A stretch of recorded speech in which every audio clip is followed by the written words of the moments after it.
आपने बचपन में ना काफ़ी ऐसे मूवीज़ देखी होंगी जिसमें गुंडे टपोरी टाइप के लोग होते हैं। अब उसमें क्या होता है, जैसे एक सिटी, इतनी ये सिटी, तो उसमें जो गुंडे होते हैं ना वो अपना एरिया बांट लेते हैं।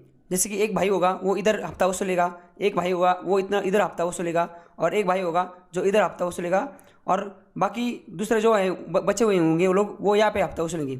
बट कुछ ऐसा एरिया होता है जहाँ पे दोनों भी हफ्ता वसूल कर सकते हैं। समझ गए आप?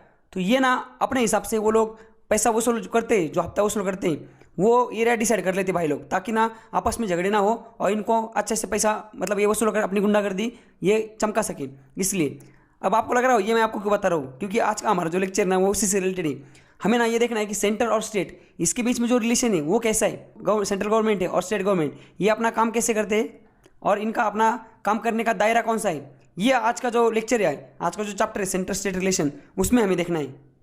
नमस्कार दोस्तों, स्वागत है आपका। हम देख रहे थे हमारी पॉलिटी की सीरीज़, जिसमें हमने ये जो हमारा पहला यूनिट था कॉन्स्टिट्यूशनल फ्रेमवर्क, इसको कंप्लीट किया था। और प्रीवियस लेक्चर में हमने पार्लियामेंट्री सिस्टम और फेडरल सिस्टम, ये जो दो चैप्टर थे दूसरे यूनिट के, जिसका नाम है सिस्टम ऑफ गवर्नमेंट, इसको भी हमने ख़त्म किया था। और आज का जो लेक्चर हमारा, ये लेक्चर सिस्टम ऑफ गवर्नमेंट, ये जो यूनिट है इसका तीसरा चैप्टर है सेंटर स्टेट रिलेशन। तो सेंटर स्टेट जो रिलेशन है इसको हमें देखना है, ये तीसरा चैप्टर है। इसमें हमें क्या देखना है कि जो सेंटर है और जो स्टेट है, सेंट्रल गवर्नमेंट है और स्टेट गवर्नमेंट है, इनके बीच में जो रिलेशन है इसको देखना है। और इसको हमने 3 पार्ट में देखना है। कैसे कैसे? यहाँ देखो, यहाँ लिखा हुआ है सेंटर और स्टेट, इनका जो रिलेशन होता है ना वो 3 पार्ट में डिवाइड किया है। पहला है लेजिस्लेटिव रिलेशन। लेजिस्लेटिव मतलब क्या? कानून। जैसे हमने देखा था सेंट्रल लिस्ट होती है, स्टेट लिस्ट होती है और कंकरेंट लिस्ट होती है। तो उसमें सब्जेक्ट लिखे होते हैं, उसके हिसाब से सेंट्रल गवर्नमेंट स्टेट गवर्नमेंट दोनों को अपने अपने जुरिडिक्शन में लॉ बनाने की पावर होता है, और कंकरेंट में दोनों भी वहाँ पे तो दोनों के दोनों लॉ बना सकते हैं। तो उससे रिलेटेड आर्टिकल 245 से लेकर 255, ये जो 10 आर्टिकल्स है ना, ये सेंटर और स्टेट के बीच में जो लेजिस्लेटिव रिलेशन है इससे संबंधित है। दूसरा जो रिलेशन है वो है एडमिनिस्ट्रेटिव रिलेशन।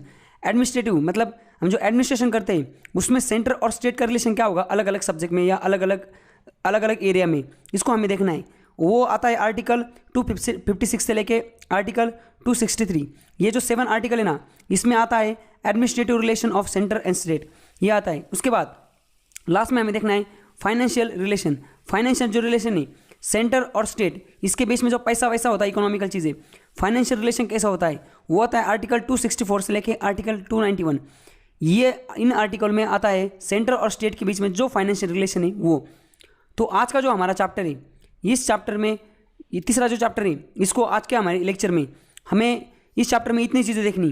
देखो यहाँ पे legislative relation between centre and state, उसके बाद उनका एडमिनिस्ट्रेटिव रिलेशन और फाइनेंशियल रिलेशन, ये मेन चीज़ है इस चैप्टर के बारे में, समझ गए। उसके बाद ये एडमिनिस्ट्रेटिव रिफॉर्म कमीशन, एक चीज़ थी ये एक्स्ट्रा, ये भी देखनी है हमें।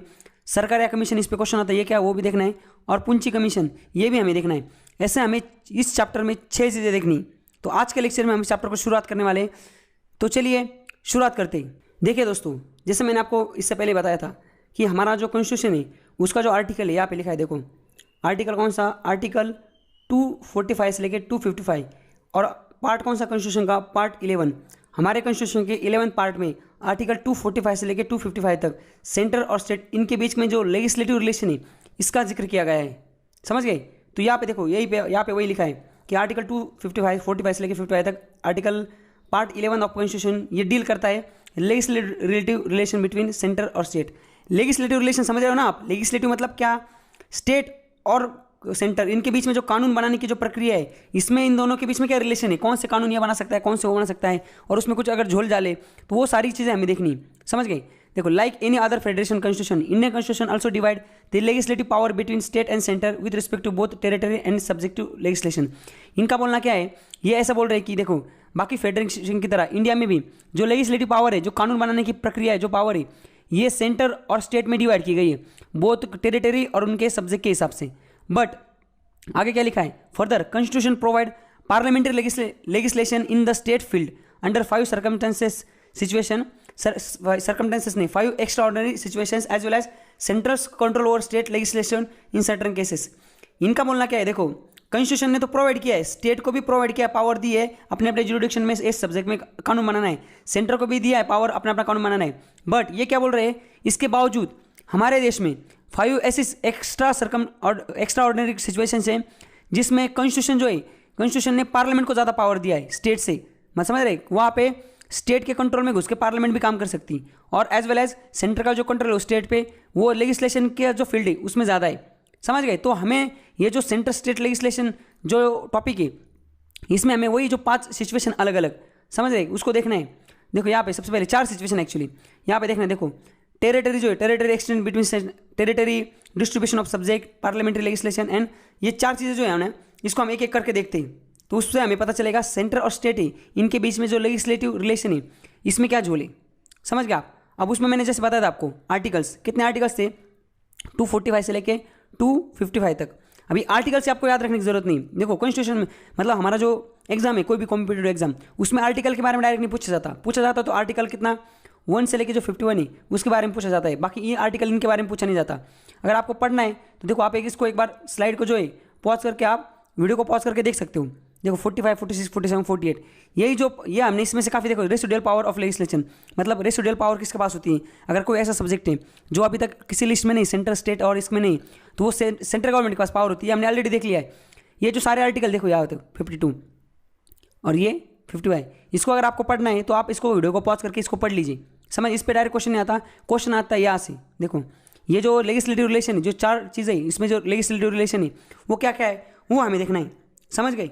ये 4 कैटेगरी में उसको डिवाइड किया है कि सेंटर और स्टेट का क्या है लेजिस्लेटिव रिलेशन कैसा है। जैसे यहाँ पे डिस्ट्रीब्यूशन ऑफ लेजिस्लेटिव सब्जेक्ट में डिस्ट्रीब्यूशन जो है उसमें सेंटर और स्टेट का रिलेशन कैसा है। सेंटर का स्टेट लेजिस्लेशन मतलब स्टेट के जो लॉ बनाते हैं उसमें भी सेंटर का कई कई जगह कंट्रोल है, वो क्या है, वो सारी चीज़ें, ये 4 चीज़ें हमें देखनी लेजिस्लेटिव रिलेशन में, समझ गए। तो चलिए एक एक को देखते हैं। अब देखिए यहाँ पे जो पहला पॉइंट है, territorial extent of centre and state legislation, इसका मतलब क्या है, हम देख रहे हैं सेंटर स्टेट रिलेशन। अब सेंटर स्टेट लेजिस्लेशन रिलेशन मतलब क्या, कि लॉ बनाने का, कानून जो है उसमें क्या रिलेशन सेंटर और स्टेट का। अब देखो यहाँ पे दिया है उन्होंने, लेजिस्लेटिव जो पावर है दोनों की कानून बनाने की, जैसे सेंटर की होती है पार्लियामेंट में और स्टेट की होती है अपने विधानसभा में, जहाँ पे मुख्यमंत्री होता है और इधर प्राइम मिनिस्टर होता है सेंटर में। अब ये क्या बोल रहा है कि पार्लियामेंट जो है, पार्लियामेंट ना किसी भी इंडिया का जो भी पार्ट है ना, होल और एनी पार्ट ऑफ टेरिटरी, वहाँ पे लॉ बना सकता है। Territory of India include state, union territory और बाकी कोई भी एरिया, मतलब पार्लियामेंट के पास पावर है कि इंडिया के वो किसी भी पार्ट पे, कोई भी एरिया पे कानून बना सकती, समझ गए। अब वैसे स्टेट लेजिस्लेचर मतलब जो विधानसभा होती है किसी स्टेट की, उसमें किसी राज्य की जो विधानसभा है वो उनका लॉ बनाने का जो टेरिटोरियल एक्सटेंट है, वो उनका जो जुरिडिक्शन वो कहाँ पे, देखो कोई भी विधानसभा है ना, वो लॉ बना सकती है कहाँ पे, होल और any part of that state, उस स्टेट का पूरा स्टेट का पार्ट या किसी भी पार्ट जो उस स्टेट से बिलोंग करता है उसी पे वो लॉ बना सकती है। वो जो स्टेट के लॉ है वो उस स्टेट के जो आउटसाइड बाउंड्री उस पर एप्लीकेबल नहीं, समझ गए। मतलब अगर कर्नाटक का कोई लॉ बनाता है अपने स्टेट के अंदर, वो महाराष्ट्र में लागू नहीं कर सकती कर्नाटक का, भले वो महाराष्ट्र कितना भी फायदे का है, उसके लिए महाराष्ट्र की जो विधानसभा है उसी को कानून करना पड़ेगा, लगाना पड़ेगा, समझ गए आप। अब ये क्या बोल रहे देखो, और ये 2 चीज़ें हो गई, पार्लियामेंट पूरे देश के लिए लॉ बना सकता है, स्टेट लेजिस्लेचर मतलब किसी भी स्टेट की गवर्नमेंट है वो उस स्टेट के लिए लॉ बना सकती है, उसके आउटसाइड उसकी औकात खत्म हो जाती है उस लॉ की।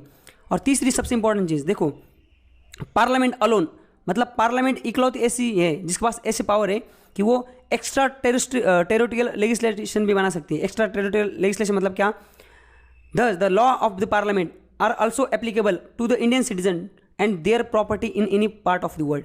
मतलब अगर इंडियन सिटीजन है कोई, जैसे अभी मैं इंडियन सिटीजन हूँ, कल मैं इंडिया का पैसा लेके भाग जाता हूँ, कहाँ जाके दुबई में जाके बैठ जाता हूँ, अगर इंडिया वाले अगर लॉ बनाती है इंडियन पार्लियामेंट कि इंडिया से भागे हुए जो लोग हैं जो दूसरे देशों में जाके बैठे हुए उनकी संपत्ति जब्त की जाए, तो भले मैं इधर नहीं हूँ उधर हूँ, वो लॉ मेरे पे अप्लाई होता है। ऐसा नहीं कि ये आदमी अभी इंडिया में नहीं है तो इसकी संपत्ति जब्त नहीं करनी चाहिए, ये तो वहाँ पे भाग गए। इंडियन सिटीजन दुनिया के किसी भी कोने में हो तो उस पर इंडियन पार्लियामेंट के पास ये पावर है कि वो उसके लिए भी लॉ बना सकती है। ये पावर सिर्फ इंडियन पार्लियामेंट के पास है, ये स्टेट लेजिस्लेचर के पास नहीं।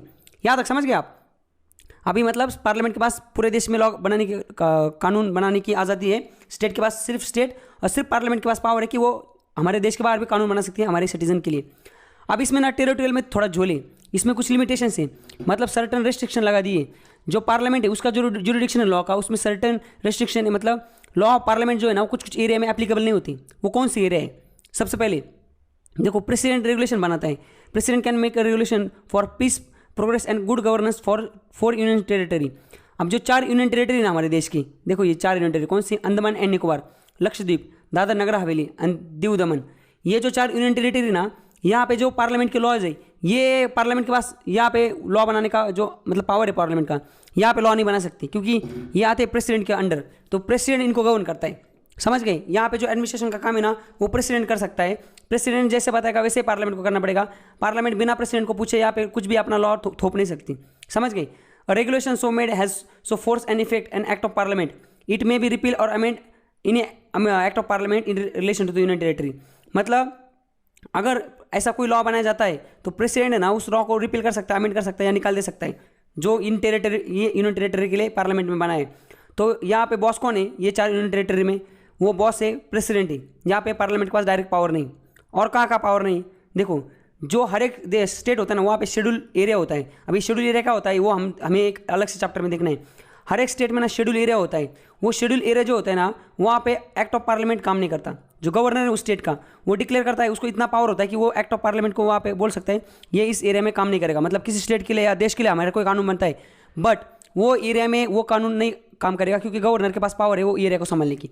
समझ गए? वैसे ही देखो गवर्नर ऑफ आसाम है, इसको भी थोड़ी खुली छूट दी गई है कि एक्ट ऑफ पार्लियामेंट जो है वो ट्राइबल एरिया जो है मतलब उस आसाम का उसको ऑटोनोमस काउंसिल डिस्ट्रिक्ट भी बोलते हैं, वहाँ पे ट्राइबल एरिया में जो एक्ट ऑफ पार्लियामेंट है वो काम नहीं करेगा, वहाँ फंक्शन नहीं करेगा वो। समझ रहे? प्रेसिडेंट के पास पावर है, उसके पास भी सम पावर है उन रिस्पेक्ट टू जो ऑटोनोमस डिस्ट्रिक्ट है या ट्राइबल एरियाज है। कहाँ के? मेघालय, त्रिपुरा और मिजोरम। इस पे आता है क्वेश्चन कि मेघालय, त्रिपुरा और मिजोरम यहाँ पे जो ऑटोनोमस डिस्ट्रिक्ट है इसकी पावर किसके पास है? तो इसके जो पावर है वो प्रेसिडेंट के पास है। बट जो आसाम में जो ट्राइबल एरिया और ऑटोनोमस काउंसिल है उसकी पावर आसाम के गवर्नर के पास है, ना कि हमारे प्रेसिडेंट के पास है। समझ गए? और जो शेड्यूल एरिया है हर एक स्टेट में वहाँ पे कौन बॉस है? वहाँ पे गवर्नर बॉस है उस स्टेट का। समझ गए? और जो यूनियन टेरेटरी यूटी वहाँ पे कौन बॉस है? वहाँ पे प्रेसिडेंट बॉस है। तो इस तरह से हमने देख लिया। देखो ये वाला पहला जो था टेरिटोरियल एक्सटेंट, मतलब यहाँ पे क्या था? पहला टॉपिक क्या था? जो टेरिटरी मतलब लैंड बॉर्डर है, ऐसे कौन से सेंटर और स्टेट के पास कहाँ का पावर है लैंड बॉर्डर में लॉ बनाने की? तो सेंटर के पास पूरा मतलब पार्लियामेंट के पास पूरे देश में लॉ बना सकती है। सेंटर स्टेट सिर्फ अपने स्टेट के लिए लॉ बना सकता है। पार्लियामेंट हमारे स्टेट जो देश है उसके आउटसाइड के जो सिटीजन है उनके लिए भी लॉ बना सकता है। और जो हमने देखा शेड्यूल एरिया है, शेड्यूल एरिया कोई भी स्टेट का शेड्यूल एरिया है वहाँ पे बॉस कौन है? वहाँ पे बॉस है गवर्नर। समझ गए? आसाम में भी जो ट्राइबल ऑटोनोमस डिस्ट्रिक्ट है ट्राइबल एरिया वहाँ पे बॉस आसाम में गवर्नर है। और मेघालय, त्रिपुरा और मिजोरम यहाँ पे बॉस कौन है? वहाँ पे प्रेसिडेंट बॉस है। और जो 4 यूनियन टेरिटरीज है वहाँ पे भी बॉस कौन है लॉ बनाने के लिए? वहाँ पे प्रेसिडेंट बॉस है। समझ गए आप? तो ये था पहला रिलेशन। चलिए दूसरा देखते हैं, डिस्ट्रीब्यूशन ऑफ लेजिस्लेटिव सब्जेक्ट। अब जो लेजिस्लेटिव सब्जेक्ट है इसका जो डिस्ट्रीब्यूशन हुआ है उसमें सेंटर और स्टेट का रिलेशन कैसा है? जो दूसरा पॉइंट है वो है distribution of legislative subject in the 7th schedule. अब देखो जो डिस्ट्रीब्यूशन ऑफ लेजिस्लेटिव सब्जेक्ट है इसको हमने इससे पहले भी देखा था। हमारे देश में जो लॉ बनाया जाता है भले वो सेंट्रल गवर्नमेंट बनाए या स्टेट गवर्नमेंट बनाए उसके लिए ना हमारे देश में लिस्ट बनी हुई है। कॉन्स्टिट्यूशन ने लिस्ट प्रोवाइड की, एक यूनियन लिस्ट, दूसरा स्टेट लिस्ट और तीसरा कंकरेंट लिस्ट। इस लिस्ट में हमारे कॉन्स्टिट्यूशन ने सब्जेक्ट को डिवाइड किया है। जैसे कि अब यूनियन लिस्ट है उसमें पहले 97 सब्जेक्ट थे, स्टेट लिस्ट में 66 थे और कंकरेंट में 47 थे। बाद में ये थोड़ा चेंजेस किए गए, कॉन्स्टिट्यूशन को अमेंड किया गया काफ़ी बार। और यूनियन लिस्ट में अभी फिलहाल 100 सब्जेक्ट है, स्टेट में 61 है और जो कंकरेंट लिस्ट है उसमें 52 है। ये हमने ऑलरेडी देख लिया है। अब क्या है, यूनियन जो लिस्ट है, यूनियन लिस्ट में जो जितने भी सारे सब्जेक्ट है इस पे जो लॉ बनाने की जो कानून बनाने की जो पावर है वो किसके पास है? यूनियन लिस्ट में कानून बनाने की पावर है पार्लियामेंट के पास। पार्लियामेंट के पास पावर है कि वो लॉ बना सकते हैं in respective of matter enumerated in the union list. Union list में 100 सब्जेक्ट है, ये जो 100 सब्जेक्ट है इस पे कानून सिर्फ हमारी पार्लियामेंट ही बना सकती है, बाकी कोई नहीं बना सकती। जैसे कि अभी डिफेंस है, बैंकिंग है, foreign affair, currency, atomic energy, insurance, communication, ये जो सारे जैसे कि ट्रेड एंड कॉमर्स, सेंसस, ये ऑडिट, इंटरस्टेट ट्रेड, ये सारे जो टॉपिक्स है ना ये आते हैं सेंट्रल लिस्ट में। जैसे कि अगर कल डिफेंस है, डिफेंस से रिलेटेड आर्मी कोई डील करनी है, आर्मी से रिलेटेड कोई लॉ बनाना है तो वो लॉ ममता बनर्जी नहीं बना सकती, केजरीवाल नहीं बना सकते, वो सिर्फ मोदी जी बनाएंगे क्योंकि वो पार्लियामेंट में। तो ये जो लॉ है ना 100, ये जो सब्जेक्ट है 100 सब्जेक्ट, इससे रिलेटेड जो लॉ बनते हैं ये जो स्टेट सेंट्रल लिस्ट में इस पर सिर्फ पार्लियामेंट ही लॉ बना सकती है। हमारे देश की जो संसद है उसमें जो गवर्नमेंट होगी उसके पास ही पावर है कि ये सब्जेक्ट पे वो लॉ बना सकती है, स्टेट गवर्नमेंट के पास पावर नहीं है। इसको हमने इससे पहले भी देखा था। समझ गए? दूसरी चीज़, दूसरी क्या है? State list. अब स्टेट लिस्ट में क्या है? स्टेट लिस्ट में जितने भी सब्जेक्ट जैसे अभी फिलहाल 61 सब्जेक्ट है उसमें आता है public order, police, public health, sanitization, agriculture, ये प्रिजन्स है, लोकल गवर्नमेंट है, फिशरीज, मार्केट, थिएटर्स, गैम्बलिंग, ये जो सारे लॉज है ना इससे रिलेटेड, ये जो सारे सब्जेक्ट है इससे रिलेटेड जितने भी लॉज है ना ये इसका पावर किसके पास है? ये सेंट्रल गवर्नमेंट के पास है, सॉरी स्टेट गवर्नमेंट के पास है। सेंट्रल गवर्नमेंट के पास इसमें पावर नहीं। समझ, इसमें सेंट्रल गवर्नमेंट लॉ नहीं बना सकती। सिर्फ एक चीज़ है कि इमरजेंसी वगैरह लगी ना होनी चाहिए, उस केस में या प्रेसिडेंशियल रूल लगाना होना चाहिए। अगर मतलब अगर स्टेट में गवर्नमेंट है और उसके बावजूद वहाँ पे इमरजेंसी भी लगी नहीं हुई हमारे देश में, फिर ये जो सब्जेक्ट है इस पर हमारा सेंट्रल गवर्नमेंट लॉ नहीं बना सकता। और कुछ कंकरेंट लिस्ट है, जैसे कंकरेंट लिस्ट में जो सब्जेक्ट है criminal law, procedure, legal civil procedure, marriage, divorce, population control, family planning, electricity, labour welfare, economic and social planning, drug, newspaper, book, printing press, ये जो सारे सब्जेक्ट है ना, ये सब्जेक्ट है, ऐसे टोटल मिला के 52 सब्जेक्ट है। ये जो कंकरेंट लिस्ट में जितने भी सब्जेक्ट है ना, इस पे लॉ कौन बना सकता है? इस पे सिर्फ एंड सिर्फ सेंट्रल गवर्नमेंट नहीं, इस पे सेंट्रल गवर्नमेंट एंड पार्लियामेंट दोनों के दोनों। देखो मैं गलती करने जा रहा था, यहाँ पे बोलने वाला था सिर्फ स्टेट गवर्नमेंट, तो नहीं, state government state law, central government central जो लिस्ट है वो सेंट्रल लिस्ट में, और कंकरेंट लिस्ट में दोनों, पार्लियामेंट भी और स्टेट लेजिस्लेचर भी, दोनों भी इस लिस्ट में जो चीज़ें आती है उस पर लॉ बना सकती, समझ गए।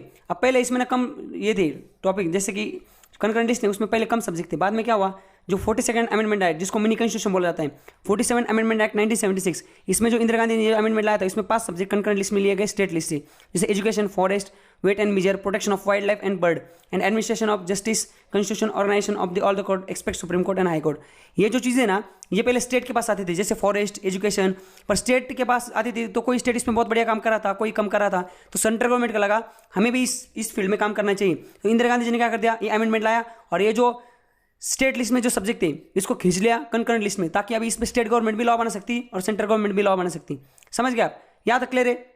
और एक चीज़ देखो, रेसिडुअल जो सब्जेक्ट होते हैं, जैसे मैंने अब इससे पहले आपको बताया था, ऐसे सब्जेक्ट जो अभी हमारे कॉन्स्टिट्यूशन में अब तक प्रेजेंट नहीं है, और वो कुछ सब्जेक्ट अभी तक आया भी नहीं, जैसे इंटरनेट का खोज लगी थी, ऐसा कल कोई खोज हो जाए और वो सब्जेक्ट अभी वो उस पर कौन लॉ बनाएगा? तो कॉन्स्टिट्यूशन ने ऐसा बोल दिया है कि ये लॉ बनाएंगे पार्लियामेंट, मतलब ये जो सब्जेक्ट बनेंगे ऐसे नए, ये आएंगे कौन से, ये सेंट्रल लिस्ट में आएंगे, इस पर पार्लियामेंट कानून बनाएंगे। समझ गए? तो इस तरह से हमने ये जो डिस्ट्रीब्यूशन ऑफ लेजिस्लेटिव एंड जो लेजिस्लेटिव सब्जेक्ट है, इसमें सेंट्रल स्टेट का जो रिलेशन है ये हमने देख लिया। समझ गए? ये देखो 2 नंबर का। अब 3 नंबर पे देखते हैं parliamentary legislation in the state field, मतलब पार्लियामेंट जो है स्टेट के जो लॉ वगैरह बनाता है उसमें उंगली कर सकता है क्या, या पार्लियामेंट के पास पावर है क्या स्टेट के लेजिस्लेशन में स्टेट को कंट्रोल करने की। समझ गए? इसको देखते हैं। तो चलिए देखो, यहाँ पे जो नॉर्मल टाइम होता है ना, जब देश में कोई इमरजेंसी नहीं लगी हो या कोई स्टेट गवर्नमेंट है वहाँ पे फंक्शनल गवर्नमेंट ना हो, वहाँ प्रेसिडेंशियल रूल ना लगा हो, उस टाइम पे कॉन्स्टिट्यूशन ने ना जो लेजिस्लेटिव पावर है ना इसको डिस्ट्रीब्यूट कर दिया है। नॉर्मल सिचुएशन में स्टेट इस लिस्ट पे, इस सब्जेक्ट पे, स्टेट लिस्ट की जो सब्जेक्ट है उस पर कानून बनाएंगे, सेंट्रल लिस्ट पे बनाएगा और कंकरेंट पे दोनों बनाएंगे। बट जब एब नॉर्मल टाइम होता है, समझ रहे हैं, जो एब नॉर्मल टाइम होता है, जब जो हम देखते हैं कौन से ऐसे सिचुएशन है, ऐसे 5 एक्स्ट्रा ऑर्डिनरी सिचुएशन है, सर्कमटेंसेस है, उस टाइम में क्या होता है, जो कॉन्स्टिट्यूशन ने ये जो पावर बांट के दी ना स्टेट और सेंटर को, ये एक तो मॉडिफाई होती है या सस्पेंड होती है। तो कॉन्स्टिट्यूशन ने एम्पावर किया पार्लियामेंट को, कॉन्स्टिट्यूशन ने पार्लियामेंट को बोला है कि 5 जो एक्स्ट्रा ऑर्डिनरी सर्कमटेंसेस है उसमें आप कोई भी स्टेट जो है उस स्टेट की जो स्टेट लिस्ट है ना उसमें से उस स्टेट के लिए कानून बना सकते हो। समझ गए? मतलब जो 5 ऐसी सिचुएशन है वो कौन सी, वो हम देखने वाले हैं। जैसे अगर वो 5 सिचुएशन अगर महाराष्ट्र में, उसमें से एक सिचुएशन अगर महाराष्ट्र में आती है, तो महाराष्ट्र स्टेट के पास जो स्टेट लिस्ट है उसमें जो लॉ है, जो कानून है, जो सब्जेक्ट लिखे हैं, जो लॉ बना सकते हैं उस सब्जेक्ट पे, वो लॉ उस सब्जेक्ट पे सेंट्रल गवर्नमेंट भी बना सकती है। तो ऐसी कौन सी 5 जो है सर्कमटेंसेस है एक्स्ट्रा ऑर्डिनरी, वो हम देखते हैं। समझ गए? देखो यहाँ पे लिखा है, यहाँ पे 5 एक्स्ट्रा सर्कमटेंसेस लिखे हैं। इसमें क्या होता है, जो पार्लियामेंट में वो स्टेट लॉ पे, स्टेट लिस्ट के सब्जेक्ट पे लॉ बनाती। समझ गए? जब पहले सबसे क्या है, व्हेन राज्यसभा पासेस रिजोल्यूशन, ये क्या, एक इसको डिटेल में देखेंगे। दूसरा क्या है, ड्यूरिंग नेशनल इमरजेंसी। तीसरा है व्हेन स्टेट मेक रिक्वेस्ट। चौथा है टू इम्प्लीमेंट इंटरनेशनल एग्रीमेंट। और 5वां है ड्यूरिंग प्रेसिडेंशियल रूल। अभी ये क्या है, सारे के सारे इसको एक एक को देखते हैं। सबसे पहले व्हेन राज्यसभा पासेस रिजोल्यूशन, इसका मतलब क्या है, देखो जब राज्यसभा क्या करती, if Rajya Sabha declare that it is necessary in the interest of in the interest of nation, मतलब नेशनल इंटरेस्ट में एक चीज़ ऐसी नेशनल इंटरेस्ट के हित में, उस टाइम पे parliament should make a law on in the matter of state list, then the parliament become competent to make a such law.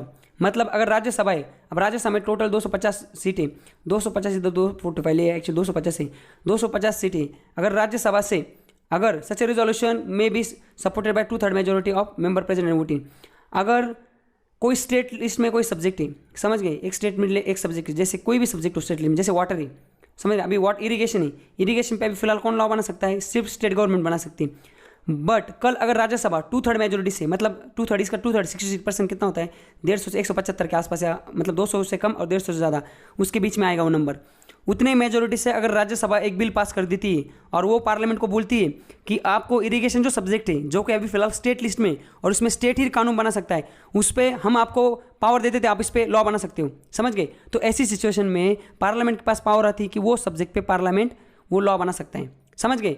But वो जो रिजोल्यूशन पास हुआ है 2/3 मेजोरिटी से, वो रिजोल्यूशन सिर्फ 1 साल के लिए चलेगा, उसका वैलिडिटी 1 साल है। और अगर आपको 1 साल से ज़्यादा उसको बढ़ाना है तो उसको रिन्यू करना पड़ेगा वापस उसी मेजोरिटी से। समझ गए आप? तो पहला सरकमटेंस समझ गए ना, पहला जो एक्स्ट्रा ऑर्डिनरी सरकमटेंस है जिसमें पार्लियामेंट के पास पावर आती है स्टेट लिस्ट के सब्जेक्ट पे लॉ बनाने की, वो है राज्यसभा जब पार्लियामेंट को अलाउड करती है रिजोल्यूशन पास करके, तब ये चीज़ हो सकती। समझ गए? दूसरा कौन सा सरकमटेंस है उसको देखते हैं। देखो दूसरा है ड्यूरिंग नेशनल इमरजेंसी। अब जब नेशनल इमरजेंसी लगती है, देखो हमारे देश में जब नेशनल इमरजेंसी लगती है ना, तब क्या हो जाता है, सारे जो स्टेट है ना, ये स्टेट इनकी पावर खत्म हो जाती है और सारे लॉ बनाने की पावर सेंट्रल गवर्नमेंट के पास आती है। तो कोई भी स्टेट हो, सेंट्रल गवर्नमेंट के पास नेशनल जब इमरजेंसी लग जाती है, उस टाइम पे सेंट्रल, स्टेट या करंट तीनों लिस्ट में से कोई भी मतलब लिस्ट है, उसमें कोई भी सब्जेक्ट है, उसमें लॉ बनाने की पावर आ जाती है नेशनल गवर्नमेंट के पास। समझ गए?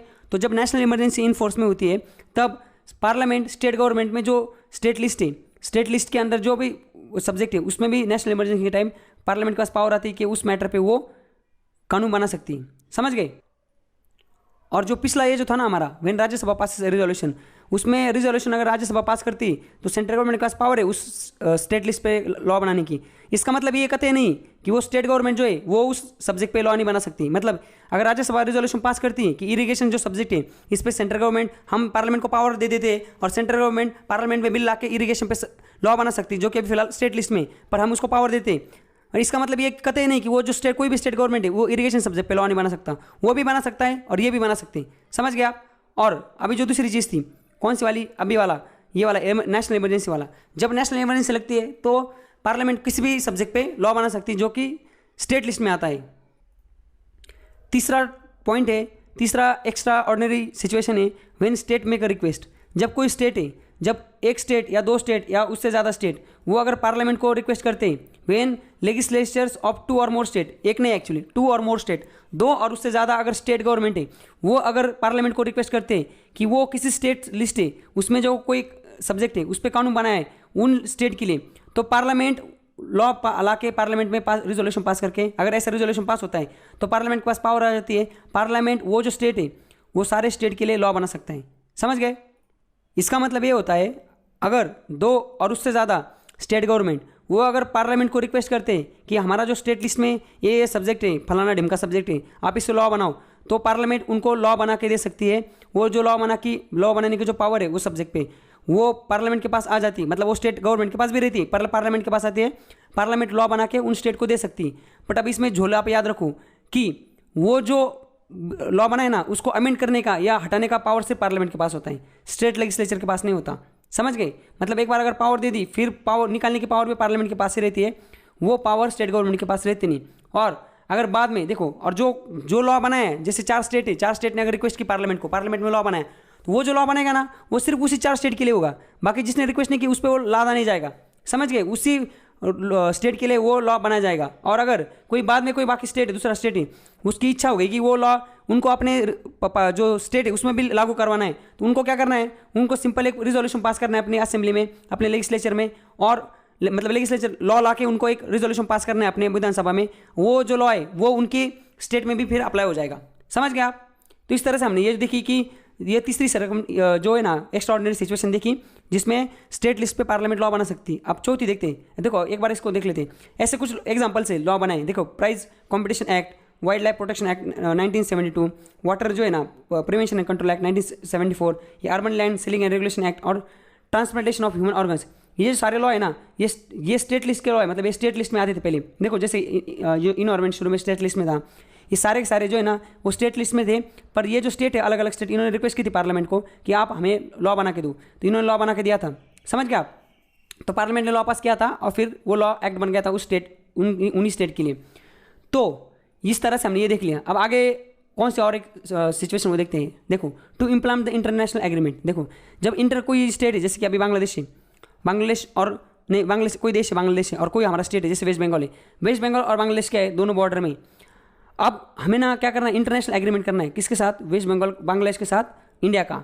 बट अब वो बॉर्डर कहाँ पे, ये इससे रिलेटेड, जैसे कि यहाँ से वेस्ट बंगाल से पानी जा रहा है बांग्लादेश में या कुछ भी, वेस्ट बंगाल से रिलेटेड वो चीज़ है। वेस्ट बंगाल मतलब अभी इंडिया के लिए वेस्ट बंगाल है, पर बांग्लादेश के लिए तो वो इंडिया है ना, समझ रहे आप। तो बांग्लादेश, वेस्ट बंगाल और बांग्लादेश, इन दोनों आसपास, मतलब यहाँ पे कुछ वेस्ट बंगाल से रिलेटेड कुछ एग्रीमेंट करना है इंडिया को बांग्लादेश के साथ। जैसे यहाँ से पानी जा रही है गंगा, तो पानी को यहाँ रोकना है, डैम बनाना है, कुछ भी करना है, तो इंटरनेशनल ट्रीटी, एग्रीमेंट और कन्वेंशन ये बनाने के लिए अगर वो जो लिस्ट है, जैसे पानी अभी वाटर किस में, इरिगेशन, वो स्टेट लिस्ट में, तो यहाँ से पानी जाने वाला है बांग्लादेश में, तो इंडिया चाहती है कि इनको ज़्यादा पानी भेजे या कम भेजे, तो ये मैटर भले स्टेट लिस्ट में हो, बट अगर जब इंटरनेशनल अगर एग्रीमेंट करना है तो वो उस पर जो लॉ बना जाता है, पार्लियामेंट के पास फुल पावर है। फिर ममता बनर्जी ये नहीं चला सकती कि गंगा तो पानी तो हमारे पास, इरिगेशन जो सब्जेक्ट है वो स्टेट लिस्ट में आता है, उस पर तो हम लॉ बना सकते हैं, पार्लियामेंट ने कैसे लॉ बना दिया? अरे भाई साहब, पार्लियामेंट में इसलिए बना क्योंकि वो इंटरनेशनल एग्रीमेंट और इंटरनेशनल कन्वेंशन को साइन मतलब इंप्लीमेंट कर रहे हैं।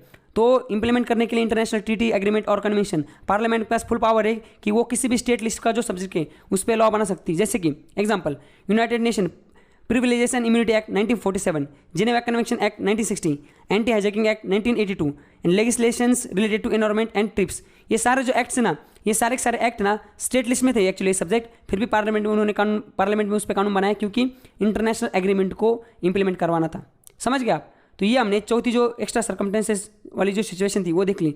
और पांचवी क्या है? During presidential rule. अब देखो, कोई अगर गवर्नमेंट है किसी स्टेट में, वो अगर गवर्नमेंट गिर जाती है या किसी एक पार्टी के पास मतलब कोई भी पार्टी जो जिसके पास मेजोरिटी नहीं है गवर्नमेंट लाने के लिए, या अंडर आर्टिकल 356 के तहत जब किसी भी स्टेट में प्रेसिडेंशियल रूल इंपोज हो जाता है, प्रेसिडेंशियल जब रूल इंपोज हो जाता है तो सारे के सारी पावर है उस देश को चलाने की, उस देश को नहीं एक्चुअली उस स्टेट को, वो आती है प्रेसिडेंट के पास। अब प्रेसिडेंट के पास आ गया, जैसे अभी 6 महीने इलेक्शन ही नहीं हुए उस स्टेट में, अब बाद में भी 1 साल तक इलेक्शन हुए नहीं, तो स्टेट चलेगा कैसे? अगर उस स्टेट के लिए कुछ कानून लाना है, क्या करना है, तो वो पावर किसके पास है?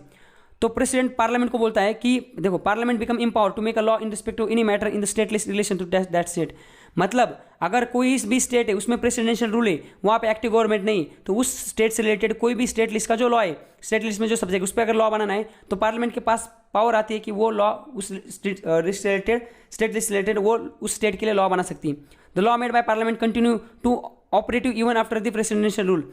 मतलब प्रेसिडेंशियल रूल अगर खत्म हो जाता है फिर भी वो जो एक्ट उन्होंने बनाया वो वैसे कंटिन्यू रहेगा। अगर वो एक्ट को रिपील करना है या अल्टर करना है या निकालना है तो स्टेट लेजिस्लेचर को वापस लॉ ला के उसको करना पड़ेगा। समझ गए आप? तो इस तरह से हमने क्या किया, हम देख रहे थे स्टेट और सेंटर जो है इसका जो लेजिस्लेटिव रिलेशन है वो हम देख रहे थे। और उसमें हमने क्या देखा, उसमें हमने ये 5 सिचुएशन देखी। कौन सी वाली? ये 5 सिचुएशन। देखो, ये 5 सिचुएशन के अंदर सेंट्रल गवर्नमेंट के पास पावर आ जाती है, मतलब पार्लियामेंट के पास पावर आ जाती है कि ये 5 एक्स्ट्रा ऑर्डिनरी सर्कमस्टेंसेस में पार्लियामेंट स्टेट गवर्नमेंट के जो स्टेट लिस्ट है उसमें जो सब्जेक्ट है उस पर लॉ बना सकती। समझ गए? तो ये जो पार्लियामेंट्री लेजिस्लेटिव इन स्टेट फील्ड ये भी हमने देख लिया। तो ये 3 चीज़ें तो हमने देख ली। अब चौथी चीज़ देखती है जो कि सेंटर और स्टेट जो है उसके लेजिस्लेटिव रिलेशन के बारे में, वो है सेंट्रल स्कोर कंट्रोल्स और स्टेट लेजिस्लेशन।